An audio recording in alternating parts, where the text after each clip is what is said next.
Good afternoon. This is Mark Espy with MarketTamer.com and OptionsRevolution.com.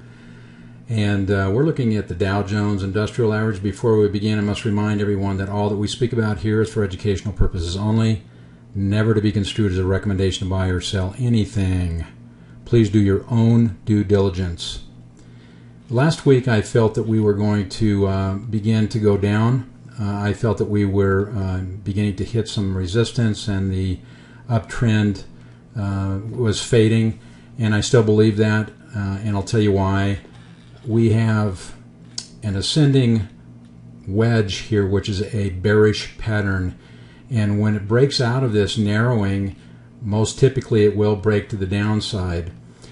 The other thing that bodes toward my bearish feelings is the fact that we had the 5200 simple crossover that occurred early in July, and it has begun to come back up and point back up toward the 200, but yet it has not crossed. Although price has certainly come back up above, it's come back down to retest. It was a successful retest of the 200 and then came back up into this bull flag. Today we put in, it was actually quite an impressive day for the bulls in that it pulled off of an extremely bearish day and pulled it back up to almost close to even. Yet, looking at the narrow range trading days that have occurred here, we had a spinning top, we had a very narrow range trading day the following day, which was on Wednesday, and then a hanging man type of a pattern, and then today certainly a similar type of a pattern with a very long wick.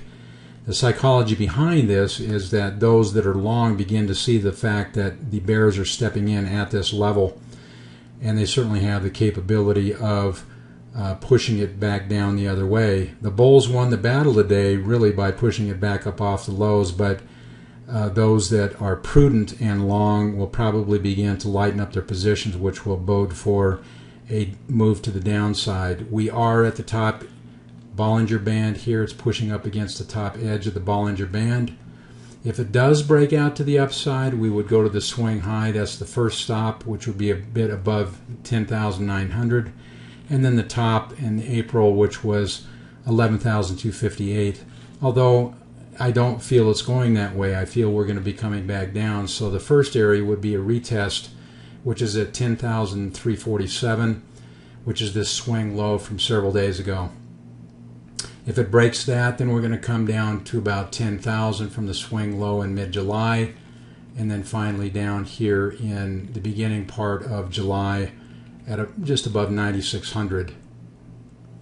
The stochastics is solidly in the overbought area.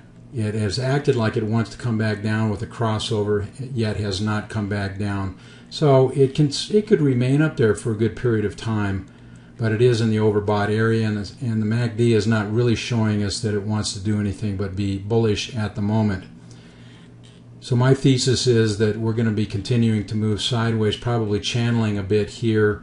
I would be very much surprised if it comes back up out of this and breaks out up above here on the flag. I think it's probably going to round and begin to come back down and test those areas that I spoke about. Okay, with that, we're going to move over and take a look at the SPX.